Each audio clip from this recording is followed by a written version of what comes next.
आज हम क्लास 7 के NCERT की साइंस पढ़ेंगे। पहले हम कंटेंट्स देख लेते हैं। कंटेंट्स का मतलब होता है विषय सूची। हमारा पहला चैप्टर है न्यूट्रिशन इन प्लांट, पादपों में पोषण। दूसरा चैप्टर न्यूट्रिशन इन एनिमल, प्राणियों में पोषण। Chapter number 3 fibre to fabric, रेशों से वस्त्र तक। चैप्टर नंबर 4 हीट, उष्मा। Chapter number 5 acid, base and salt, अम्ल, क्षारक और लवण।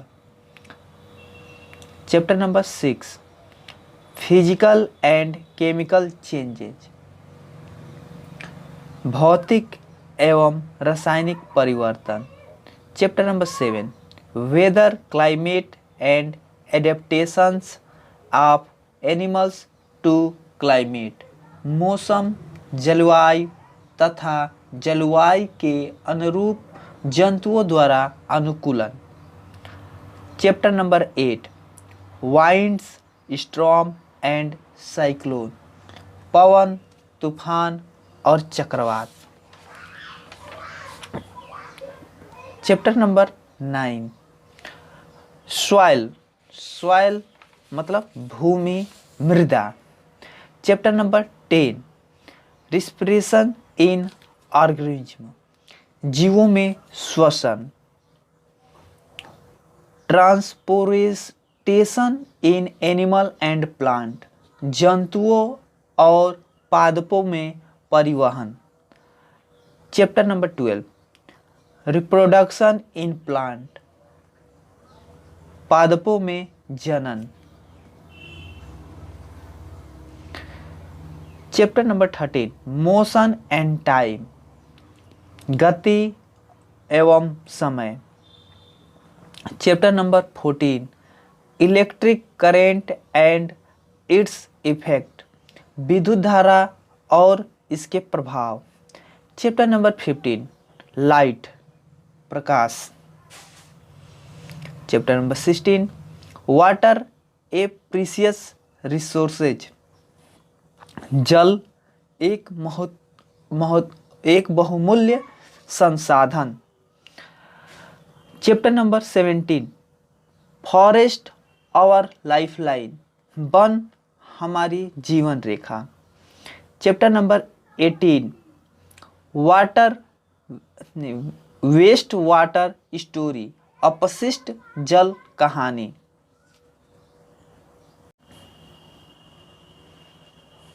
हमारा पहला चैप्टर है न्यूट्रिशन इन प्लांट, पादपों में पोषण। In class 6 you learned that food is essential for all living organism। कक्षा 6 में आप पढ़ चुके हैं कि सभी जीवों के लिए भोजन आवश्यक है। You also learn that carbohydrate, proteins, fat, vitamin and mineral are components of food। आप यह भी पढ़ चुके हैं कि कार्बोहाइड्रेट, प्रोटीन, वसा, विटामिन, खनिज भोजन के घटक हैं। These components of food are called nutrients and are necessary for our body।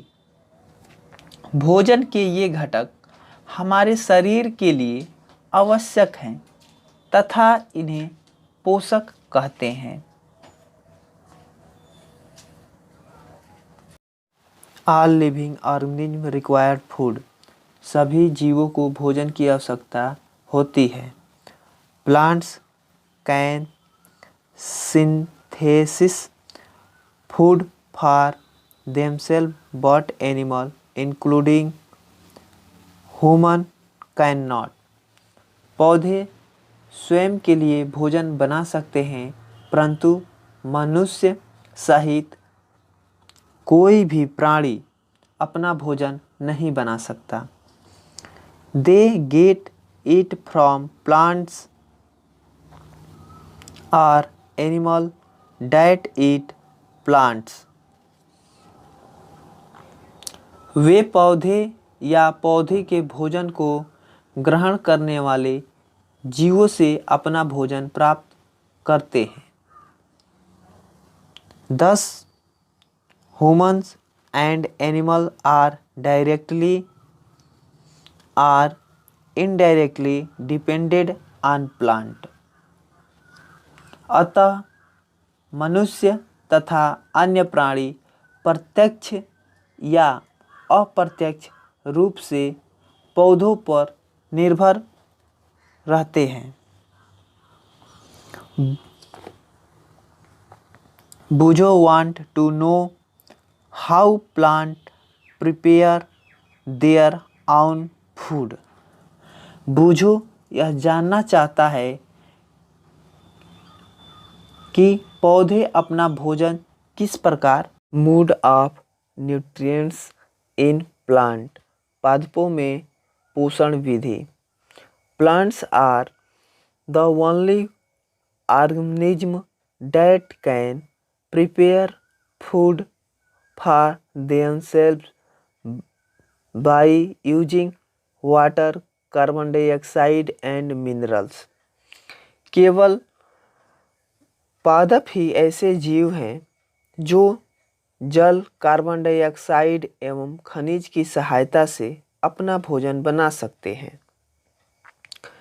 The raw material are present in their surroundings। ये सभी पदार्थ उनके वातावरण में उपलब्ध होते हैं।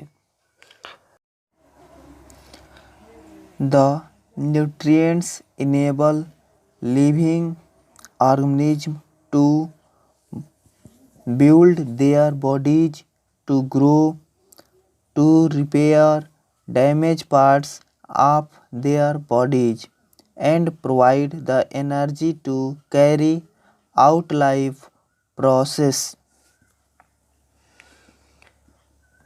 पोषक पदार्थ सजीवों की शारीरिक संरचना, वृद्धि तथा क्षतिग्रस्त भागों को रख रखाव में समर्थ बनाते हैं तथा विभिन्न जैव प्रक्रमों के लिए आवश्यक ऊर्जा प्रदान करते हैं।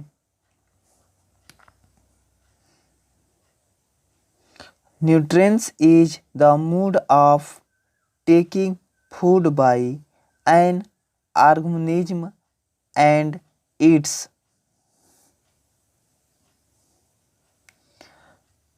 utilization by the body। सजीवों द्वारा भोजन ग्रहण करने एवं इसके उपयोग विधि को पोषण कहते हैं। The mood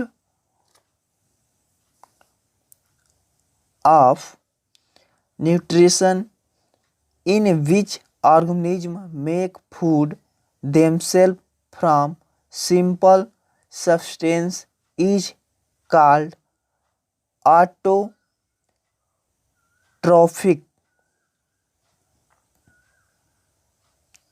auto self trophe nourishment nutrition. पोषण की वह विधि जिसमें अपना भोजन स्वयं संश्लेषित करते हैं स्वपोषण कहलाता है। स्वपोषण कहलाता है। Therefore, plants are called autotrophs। अतः ऐसे पादपों को स्वपोषी कहते हैं। Animals and most other organisms take in food prepared by plants. जंतु एवं अधिकतर जीव पादपों द्वारा संश्लेषित भोजन को ग्रहण करते हैं।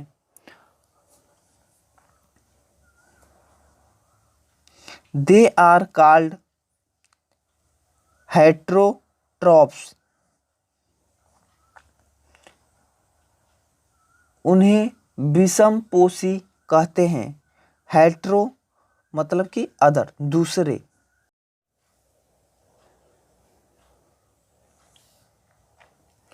पहेली wants to know why our body cannot make food from carbon dioxide, water and minerals like plant do। पहेली जानना चाहती है कि पादपों की तरह हमारा शरीर भी कार्बन डाइऑक्साइड, जल, खनिज से अपना भोजन स्वयं क्यों नहीं बना सकता। Now we may ask where the food factory of plant located। अब हम पूछ सकते हैं कि पादपों की खाद्य फैक्ट्रियाँ कहाँ स्थित होती हैं। Whether food is made in all parts of a plant or only in certain parts।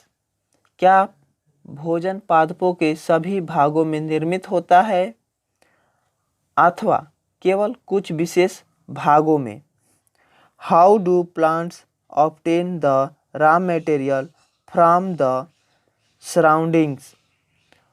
पादप अपने परिवेश से कच्ची सामग्रियाँ किस प्रकार प्राप्त करते हैं। How do we transport them to food factories of plant। खाद्य फैक्ट्रियों तक उनका स्थानांतरण मतलब एक स्थान से दूसरे स्थान तक किस प्रकार होता है।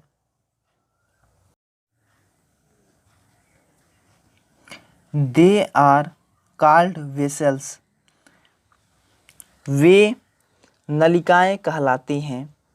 You will learn more about transport of materials in plants in chapter 11। पादपों में पदार्थ का परिवहन के विषय में आप अध्याय 11 में पढ़ेंगे।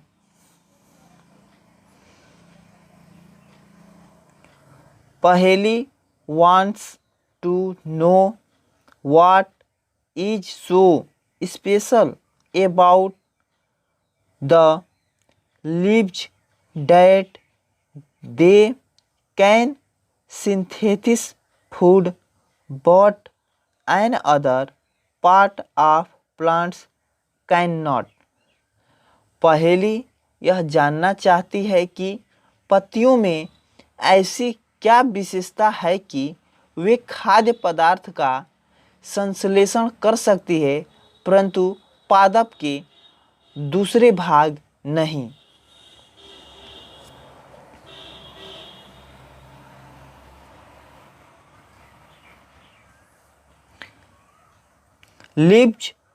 The leaves have a green pigment is called chlorophyll। पत्तियों में एक हरा वर्णक होता है जिसे हम क्लोरोफिल कहते हैं। It helps to leaf capture the energy of sunlight। Chlorophyll सूर्य के प्रकाश की ऊर्जा को संग्रहण करने में सहायता करता है। This energy is used to synthesize prepare दिया है food from carbon dioxide and water। इस ऊर्जा का उपयोग जल एवं कार्बन डाइऑक्साइड से खाद्य संश्लेषण में होता है। Since the synthesis of food occur in the presence of sunlight, it is called photosynthesis। क्योंकि यह खाद्य पदार्थ सूर्य के प्रकाश में उपस्थित होता है, इसलिए इसे प्रकाश संश्लेषण कहते हैं। So we find that chlorophyll, sunlight, carbon dioxide and water are necessary to carry out the process of photosynthesis। अतः हमने देखा कि क्लोरोफिल सूर्य की प्रकाश, कार्बन डाइऑक्साइड एवं जल प्रकाश संश्लेषण के लिए अति आवश्यक है। It is unique process on the earth। पृथ्वी पर यह एक अद्वितीय प्रक्रम है। अद्वितीय का मतलब होता है इसके जैसा दूसरा कोई नहीं। The solar energy is captured by leaves and stored in the plant in form of food। पत्तियों द्वारा सौर ऊर्जा संग्रहित की जाती है तथा पादप के खाद्य के रूप में संचित होती है। Thus, sun is the ultimate source of energy for all living organisms। अतः सभी जीवों के लिए सूर्य ऊर्जा चरम स्रोत है। चरम मतलब कभी खत्म न होने वाला।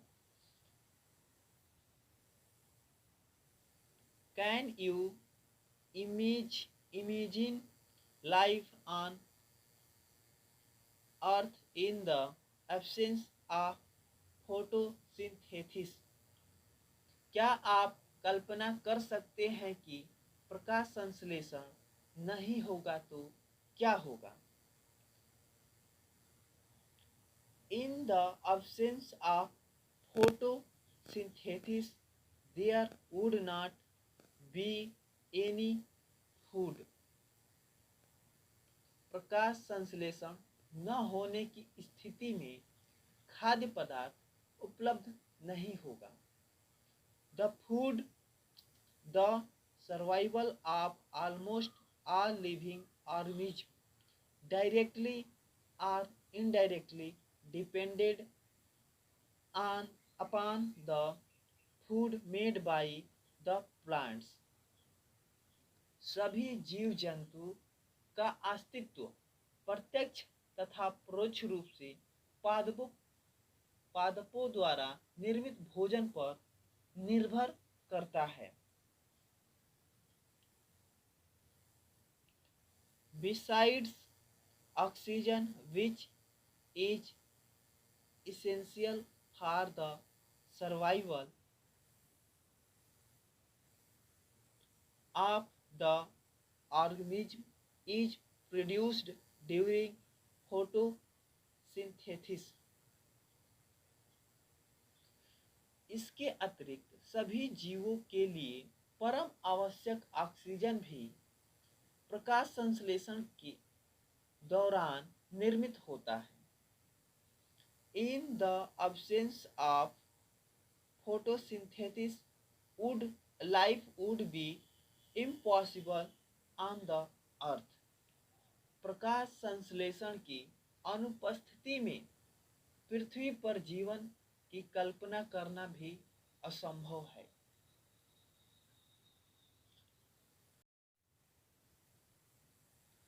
सेल्स की मतलब होती है कोशिका।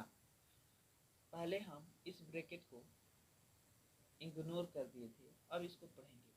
You have seen that buildings are made of bricks. आपने देखा है कि इमारतें ईंट से बनती हैं। Similarly the bodies of living organism are made of tiny units is called cells. इसी प्रकार सजीवों का शरीर सूक्ष्म इकाइयों से बनता है। Cells can be seen only under the microscope. जो कोशिकाओं को हम सूक्ष्मदर्शी द्वारा देखा जा सकता है। Some organisms are made of only one cell।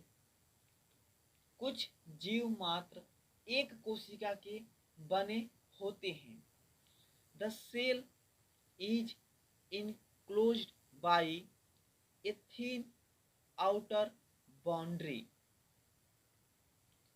कोशिका एक पतली बाह्य संरचना से घिरी होती है। कॉल्ड द सेल मेम्ब्रेन, जिसे हम कोशिका झिल्ली कहते हैं।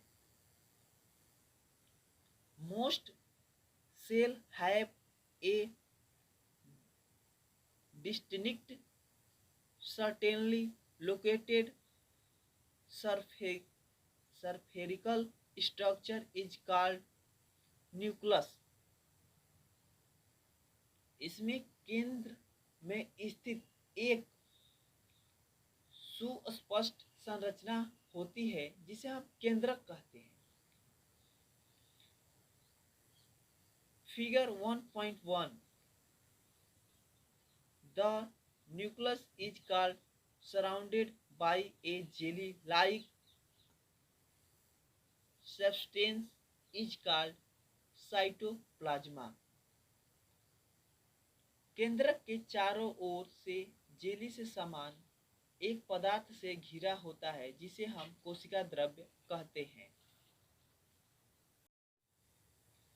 Besides leaves, photosynthesis also take place in other green part of the plants, in green stems and green branches। पत्तियों के अतिरिक्त पादपों के दूसरे हरे भाग जैसे कि तना, हरे तने एवं हरी शाखाओं में भी प्रकाश संश्लेषण होता है। The desert plant have scale or spine like leaves to reduce loss of water by transpiration. मरुस्थलीय पादपों में वाष्पोत्सर्जन द्वारा जल क्षय को कम करने के लिए पत्तियां साल्क अथवा शूल रूपी हो जाती हैं। शूल का मतलब यहाँ कांटा है। These plants have green stems which carry out photosynthesis। इन पादपों के हरे तने होते हैं जो प्रकाश संश्लेषण का कार्य करते हैं।